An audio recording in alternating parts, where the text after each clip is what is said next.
بەڕێسڵاو بەڕێزان بەردەوامین لەسەر بەرنامەکەمان لە بەرگەی دووەمە سەبارەت بە میوزیک قساکەین بە میانداری بەڕێز هەڵکەوت زاهیر میوزیک کۆمپۆزەر کە ناوێکی دیارەوە قسەی زۆریشی لەسەر کاک هەڵکەوت بەخێربێن. زۆر سپاس کاکی و ئێوارەتان باش سپاس دەکەم. با لەوە دەست پێ بکەین ئەڵێن ئاواز بۆ قورئان داناوە ڕاستە چیە و چۆنە و چۆن بۆت هات؟ هەڵبەت من هەمیشە وا بیرم کردوتەوانێ کارێک بکەم جیاواز بێت لە فۆرمی ئەو کارانی کە لە چواردەورم یان لە سنووری ئەو کاری کە یکەم هەیە. سروشتی من هەمیشە وا بۆ لە سەرەتاشەوە هەر پرۆژە کارێکم کە دەست پێ کردبێ حەزم بە جیاوازی کردووە، حەزم بەوە نەکردووە من کاری من لە کاری کەسیش کە بچێ. بە زۆر ستایل و فۆرمی موزیک لە سەرەتا دەستم پێ کرد، کۆمەڵە گۆڕانکاریم لە بواری موزیک کرد، هەتا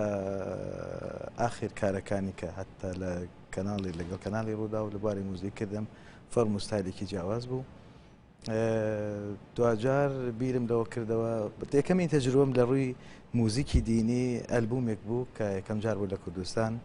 بە شێوازێکی وا ئەو هونەرمەندانەی بە فۆرمێک دەبینرێن بە گۆرانی دینی خەڵک بیان بینێ. باشدار بووەوە لە ئەلبومەکەدا دوو هونەرمەند سەرەکی بوون، هونەرمەند لۆکە زاهیر و هونەرمەند میرا و بەرهەمێکیش هونەرمەندێکی گەنج و بە ناوی هونەر ئەحمەد لە حەوت تراک پێکات بوو. سەرکەوتنێکی هێجگا زۆری بەدەستهێنا لە ڕووی میدیاکانی دەرەوە BBC و CNN ئەمانە بوو بە خەبەرێکی گرنگ چەندین. باش ئەوە ئەچینە سەر ئەو مۆزوعش، بەڵام ئەوەی کە پەیوەندی بە ئاوازدانانەوەیە بۆ قورئان کێ ئەمە باڵێن دەڵێتەوە ئایا کەسێکی دیاری کردو بوو ئەوە یان چۆن ئەوە جێبەجێ کرێت؟ طبعاً کتابی قورئانی پیرۆز کتابێکی زۆر بە نرخ و گەورەیە و هێندەش ئاسان نییە کە من بڵێم دانیشم سەرجەمی قورئان لە پرۆژەیەکی ئەوە ئاساندا بتوانم هەمووی بکەم. وەکو تەجروبەی یەکەم لە توی دوو ئەلبومدا ئەم تەجروبەیەم کرد، دەبینی چەندین کەسی وەکو عەبدولباست و منشاوی هەن کە هەر یەکەیان بە فۆرم و ستایلی خۆیان قورئانیان خوێندووە و بۆ ئەو چەندین کەسانی تریش کە لە وڵاتەکان هەر یەکەی بە شێوازێک قورئانیان خوێندووە. هەر وەکو لە بانگدا هەیە، بڵێن تورکەکان بە مەقامی حیجاز بانگەدەن، عەرەبەکان زیاتر با بڵێن میسر بە مەقامی ڕاست و هاکەزا ئەگۆڕێ لە هەند بە مەقامی کورد ئەیدەن.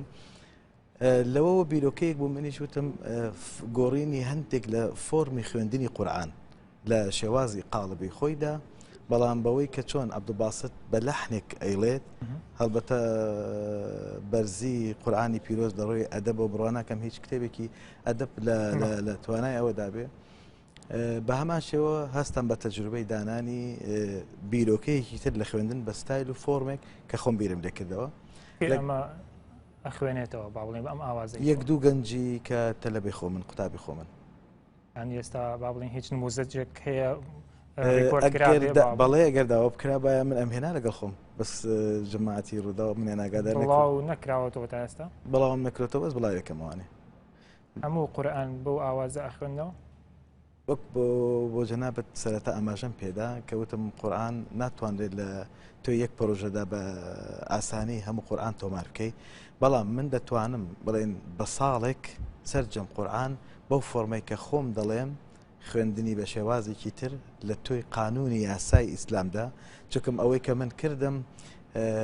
لەگەڵ جەماعەتی بڵێن زانکۆی ئەسەر لەگەڵ چەند شێخێکی ئەوانە چەندین جار دانیشتوم شێخی ئەزهەریش گوێی لێگرتووە. بەڵێ چەندین کامە هەر لە تەجروبەی یەکەمی کارە دینیەکانەوە ئەوانم بۆ ئەوان نات لەگەڵ چەندین کەسی لە تورکیا لەسەر ئەو بڕگەیە قسەمان کردووە، گفتوگۆمان کردووە، بیرۆکەکەی منیان بەدڵ بوو. ئەم ئاوازە باڵێن لەسەر چ بنچینێک ئاوازێکی لەسەر بنچینی ئاوازە کوردیەکانە یان وەکو ئێستا ئەو ڕەخنەیە لە تۆشەیە کە زۆر لە ئاوازەکانی تێدە وەرگیراوە لە عەرەبیەوە، ئایا وەرگیراوە بەو زمانە نەک وەرگیراوە، ینی لە بەکارهێنانی ستایلە جنا من وەکو مۆسیقارێک وەکو کۆمپۆزەرێک سەرجەم ئەو کارانی کە من دەیکەم لە سیستەمی فەڕەنسی نووسراوە، ئەگە کارێکی من تەنها 5 باڕی لە گۆرانی کەسێکی کە بچێت مەمنوع قبول ناکرێت. ممکن ئەم یاسایە لە کوردستان زۆر ڕەچاو نەکرێت، بەڵام لەسەر ئاسی ئەوروپا و وڵاتە عەرەبیەکان و هەتا تورکیا هەتا ئێران ئەمانە یاسا و سیستەمی هەیە. بە بەکارهێنانی ستایل بڵێن بۆ نمونە گەمە ستایلی تەڕەب بەکاربێنم ئەڵێن ئەمە لە موسیقای عەرەبیە چێ، چونکە من بۆ خۆم مقنع نیم بەوەی کە موزیک بازارێکی فراوانە، تۆ هەر بە هەر ستایلێک دەکەی خەڵک لەسەر ستایل و فۆرمی موزیک دەبێ قسە بکە، نەک عەرەبی و تورکی. باشە من نازم کەسم نەبینی بڵێ موزیکی ئەمە نەمساییە و ئەمە ئەڵمانیە و ئەمە سویدیە، وان نییە بە ستایل قساکرێت لە بازار و مارکێتی. باشە بۆچی تۆ ستایلێکە هەڵبژاردی و کە زۆر نزیکە لە ستایلی عەرەبیەوە؟ من ستایلم هەڵنەبژاردە کاکی وا بێ متابعبی لەسەرەوە. ئەوانەی کە باڵێ میوزیسیانن زۆر قسە لەسەرەوەکەکە بۆ نمونە لە ئەلبومێکە ئەوەنە ئاوازەکان لە یەکە چێ ڕەنگە تو لە یەکێک لە ئاوازەکان بۆ لەبەر نەکرێ. نا جەنابەت کە حیوار لەگەڵ منەکەی دەبووە لە ڕێەوە شارەزایەکت هەبووە. بەڵێ پرسیاری زۆرم کردووە، ڕەنگە دەیان پرسیارم لە دەیان کەس پرسیارم کرد لە خەڵکی مختەسیش. لەگەڵ ڕێز و خۆشەویستین تەوان زۆر لە موزیکانی ئێرە ئاستی خوێندنەوار نین لە موزیکدا، من ناڵم هەمووی، بەڵام زۆریان تا ئێستا فۆرم و ستایل نازانن. کارەکانی کە من کردومە ئەوانەی ڕخنە لە تۆ گرن فۆرم و ستایل ناسانن؟ شەرت نییە هەموو ستایلەکان بزانن، نەخێر ئەکیدنا ئەکیدنا هەندێک ستایل من لە کوردستان هەموو کەسێ هەمووی بزانێت، مەرج نییە هەموو کەسێک کەمی بزانێت، بەڵام ئەگەر کەسێک وەکو مۆسیقارێک بێت من ئەگەر بێم قسە بکەم لەسەر ئەم مێزە لەگەڵ جەنابێت ئەبێ زانیاری تەواو هەبێ لە ڕووی سەرجەم بەشەکانی موزیکەوە دانیشم قسەی لەسەر بکەم. قەت ڕێگا بەخۆم نادەم بێم دانیشم لەسەر مەجالێ قسە بکەم کە شارەزانە من پێیدا. کەسێک دێ ئەڵێ ئەمە موسیقی عەرەبیە، موزیکی عەرەبی چییە؟ با بێ بۆم شێکاتەوە. بەس دەبەرەوەی کە ستایلێکی شەرقی باشە، خۆ تورکەکانی نیوەی تاریخی موسیقای تورکی پێوتێ عەرەبیسک لە عەرەبەکانیان وەرگرتووە. ئەبێ تورکیا هەموو خۆی ڕەفز کاتەوە بڵێ ئەمە چەندین ستایلی مەک و پۆپ و جاس و بلوس و ئارەمبی و مێرەنگی و ئەمانەم کردووە. خەڵک دانێ بەس لەوەی زانیاری لەسەر ئەوەی هەیە گۆرانی ئەم کلسوم و فەیروزیان گوێ لێ بە ئەمە موزیکی عەرەبی ترە موسیقای عەرەبی. کاتەوێ بڵێ ئەوانەی ڕخنا لە تۆ گرن لە نەبوونی زانیاریانەوەیە، لە بێمەعلوماتیانەوەیە لەسەر مۆزوعی ئاواز و با بڵێ میوزیک کە ئەو ڕخنا لە تۆ گرن؟ دوو بەشە. بەشێکیان کەسێک پڕکار بێ کارێکی زۆرەکە ئەپرسن ئەمە بۆی کە ئەمە هەموو چۆن دێنێ لەکوێ دێنێ. زۆر جارم تاهینەشانەدایان وت کۆمپانیەکان هەن موزیک بۆ هەڵکە و زایر دانێن بە پارە ئیکڕێ. دیارە من زۆر سەرمایەدارێکی گەورەم و ئەتوانم هەموو کۆمپانیاک بۆ خۆم استقلال بکەم. زۆر جاریش دێتە سەر ئەوەی مۆزوعی ینی حەسادەت هەیە لە هەموو بوارێکدا. هونەرمەندی بڵین ئەکتەری سینەما لەگەڵ یەکتریدا گۆرانی بێژ لەگەڵ گۆران بێژ موزیک ژەن لەگەڵ موزیک ژەنە دەبینیت ئەو هینە هەیە. بوارێک کەش هەیە بۆچی شەریکە سەرمایەدارە دەوڵەمەندەکان دێن سپۆنسەرەکەن لە کاری مندا، بۆچی لە ئەوان ناکەن؟ هەڵبەتەوە بە خۆشی خۆی جوابە پێم وایە بۆچی لە تۆیکەن و بۆ لە ئەوان نایکەن. ئێگە من لە جەنابەت پرسەمەتانی وەڵام بدەیتەوە ئیشەکە ئیشی تۆیە بۆچیکەن هەڵبەت کاتێک کارێک من ئەیکەم دەنگدانەوەی زیاتری هەیە، مای گرنگیدانی میدیایە بە ئیشەکە، دەبینی ئەو شەریکەی دێ سپۆنسەرەکە پارە سەرفەکەوە نیە، پێویستی بە وەرگرتنەوە هەیە لە تۆ لە ڕووی داهاتی ڕێکلامەوە و ناساندنی ئەو هونەرمەندە بۆ ڕێکلامی شەریکەکەی ئەو. هەڵبەتە ئەو شتە لە هونەرمەندەکانی من بەدی کراوە بۆیە. بەڵێ زۆر جار تۆ وان ناوابرێوەکو با بڵێن وەکو کارگەیەکی بەرەمهێنانی گۆرانی بێژ هونەرمەند، یعنی لە پڕا کۆمەڵێک هونەرمەند لە لای تۆ دەرەکەون کە پێشتر دەڵێن پێشینیان نەبووە. ئەمە هۆکاری چییە؟ ئایا مەسەڵەن بۆچی ئاوا لای تۆ بۆ شێوازە دەرەکەون؟ دیارە لە کوردستان کە من گەڕامەوە فۆرمێک هەبوو گەنج دەستگیری نەبوو، نە لەلایەن مؤسساتی حکومیەوە، ینی زۆر بەکەمی ئەگەر هەش باید مای گرنگیدان نەبوو، نە پێ پێشکەشکار نە بە هونەرمەند. من حەزم کرد ئەو بازاڕە ئەو دەرگایە لە گەنجی هونەرمەند بکەمەوە یا پێشکەشکار، حتا چەندین پێشکەشکار لەسەر دەستی من هاتە ناو میدیا و ناسران و یەکێکن لە دیارەکانی ژەم بۆ لە کوردستاندا. بڕوان بۆ گەنج دروست کرد کە بتوانێت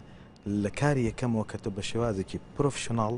لە ڕووی هونەرەکەوێ و ستایل و چۆنێتی ڕەفتار و مامەڵەکردنی لەگەڵ میدیا دەری بکەی بتانی بیناسێنی ئەوە مستحیل نییە تۆ بتوانانی 10 ساڵ کار بکەیت دواتر مەشهور بیت هەر هونەرمەندێکە من دروستم کردووە لە یەکەمەین بەرهەم وەتە مۆزوعی شەقام و سەحافە و میدیاکان و زیاتر گرنگی دانی پێبووە و بازارێکی بۆ خۆی دروست کردووە هەڵبەتە لەو کارانەش کاری ئەکییت بەهێزی هەبووە مام ناوەند هەبووە تکم مۆسیقا لە ئەوڵ و ئاخرەت تەزەوقە ناتوانێت تۆ ڕای خۆت فەرزکە بەسەر کەسدا ئەکەوێتە سەرەوەی کۆمەڵە گەنجان هەن حەزیان بە ستایلی فڵان کەسە کۆمەڵی کەسی کەش هەیە ستایلی کۆمەڵە هونەرمەندی تری پێخۆشە بڕۆ بە ئەو بڵێن ئاوازی ڕەسەنی کوردی هەیە نەخێر ئەبەت نیشەشتیوە دیوانە ئەسپی ڕەسەنم بیستوە بەس موزیکی ڕەسەنم نەبیستو نییە لە هیچ وڵاتێکدا نییە ئەمە لەوانەیە قاڵبێک بێ لە شەرق لە کەمی ڕۆشنبیری بواری هونەر بەگشتی حتا لە بواری سینەما لە بواری شانۆ خەڵکێک دێ لێرە شکسپی دەکات وانە ئەی بۆ ناڵن شانۆی ڕەسەنی کوردی خێر ئەمە موزیک ڕەسەنایەتی بۆ پێیا بوو بەڵام من ئەڵێم بەڕاستی ئەڵێم ئاسی ڕۆشنبیری کەسانی ناو هونەرمەندی کورد موزیک زۆر لاواز بوو من ئەتوانم بڵێم دەرگایەکەم شکان تۆزێک خەڵکەکە هاتە هۆش خۆی بێت کار بکە یعنی جم و جۆڵێکم دروست کرد کە خەڵکەکە کەوت نەخۆیان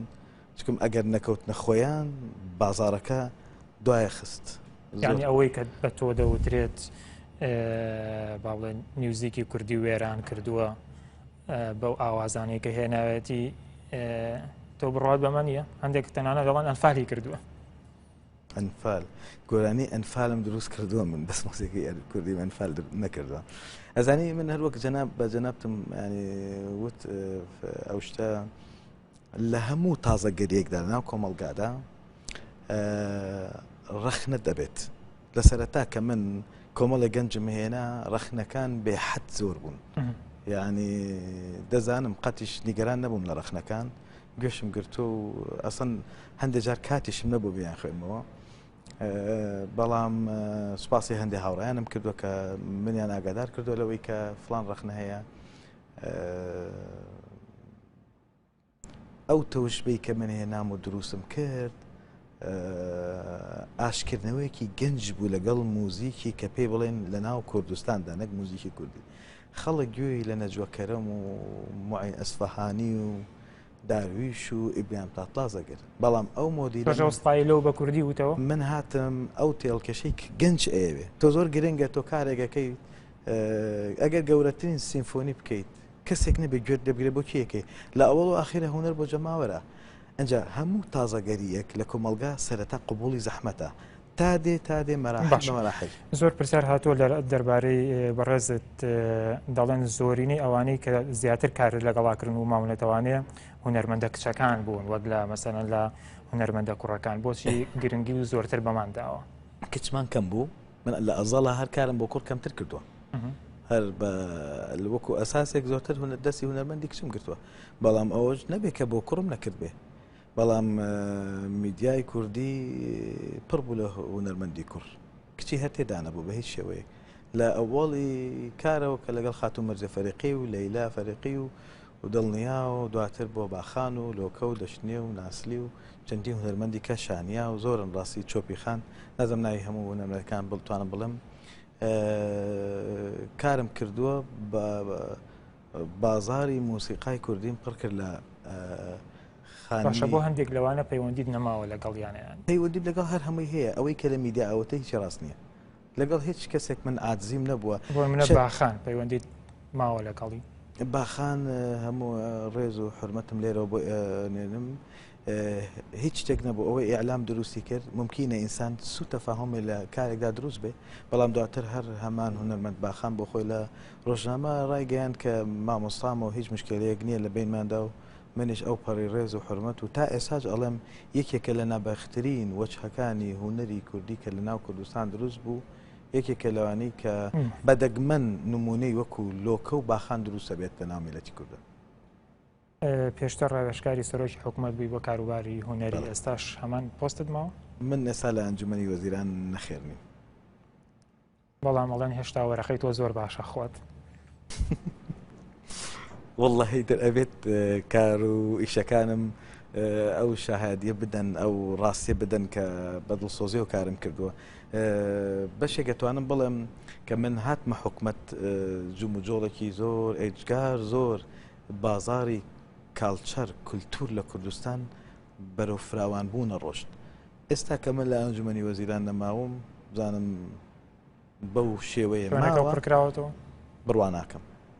پڕ نابێتەوە یاخۆ پڕیش بێتەوە ناتوانێت و کارە بکە بۆ بە تەحەدا و قسەیەکەم ناتوانرێت. ئەوەی کە من کردم ئەوەی کە من بازارم بۆ هونەرمەند کردەوە و هونەرمەند ئاسانکاری بۆ کرا لە وڵاتە و ئەو تێگەشتنم ئەو حەلقەی وەسڵم بینی حکومەت و هونەرمەنداندا دروست کرد. هەموو ڕۆژێ زیاتر لە 5-6 هونەرمەند لە ئەنجومەنی وەزیران میوانداریم دەکرد و گوێم لە معانات تێگرت و کێشەکانم بۆ حل کرد. کاتە پێش تۆ ئەمانە نەکراوە کار بۆ هونەر کرابێ زۆر بەکەمی کراوە. پێش من هەموو مەوجی مۆسیقا لە ئەوروپا بوو لە کوردستان نەبوو زۆر بەکەمی چالاکیێگە هات لەگەڵ حرمەت و ڕێزم بڵێن گروپی کامگارەکانە هات لێرە وایان نەزانی ترەوە لوتکەی هونەر بەس ئەوەیە نەبوو هونەربەندی خۆمان نەبوو بتوانێت گەنج کۆکاتەوە خەڵک کۆکاتەوە لە خۆی. ئاوازت بۆ چەند گۆرانی بێژی عەرەبداناوە؟ کارکردن لەگەڵ عەرەبەکان زۆر بە حەزەرەوەیە لەبەرەوەی من لەگەڵ لوتکەکانی دەسم پێ کرد سەختە بگەڕم لەگەڵ هەموو پێشنیاری زۆر هەیە ینی زۆر لەگەڵ سەرجەم هونەرمەندەکان داوا دەکەن بەس من ئەگەر لەگەڵ کەسایەتێک و سەمیرە سەعید و میادە حەناوی و حتا فەیروز و نەجات سەغیرە و ئەمانە هەمووی لە کەڵەهەری یەکەکانی گەورەکانی عەرەبن. زەحمەتە لەگەڵ تاریخێکی وا گەورە کار بکەم بتوانم ئاسان لەگەڵ هەموو هونەرمەندێک کار بکەم. ممکنە هەندێک جار لەگەڵ هەندێک هونەرمەندی گەنج کردومە تەڵەب بووە تەڵەبی بڵێن ڕۆتانا بووە تەنسیقی لە بینی من و ڕۆتانا و یان کەناڵی MBC و ئەرەبیکا هەیە هەندێک جان بڵێن گرتن و دانەوت. کاتمانە ماوە بوورە بەڵام پرسیارێک زۆر ها دووبارە بۆتەوە کاتێکە باسی ئاوازەکرێ بۆ قورئان ئەکسەر بۆ تێگەیشتم کە میوزیکیشی لەگەڵا بێەوەی تۆ پەیوەندی بە نەخێر هیچ موزیکی تێدا نیە چۆن گویان لە عەبدولباسط بۆ یان منشاوی بووە بە هەمان شێوە بەس بە فۆرمێکی جیاواز و زۆر یاسایی زۆر شەرعی و زۆر لە زانەکانی گەورەی مامۆسای ئاینی گویان لەوە بووە لە کوردستانی شڵگەری کوردستان. سپاس بۆ جەنابی ساڵکە و زاهیر میوزیک کۆمپۆزەر کە بەشداری مەشی بەرنامە. زۆر سپاس بۆ جەنابیشتان سپاس بۆ بەڕێزان سپاس بۆ تێچەنەکانتان سپاس بۆ کاران و تا بەرنامێکی دیکە بەخوای گەورەتان ئەسپێرم شاد و کامەران بن.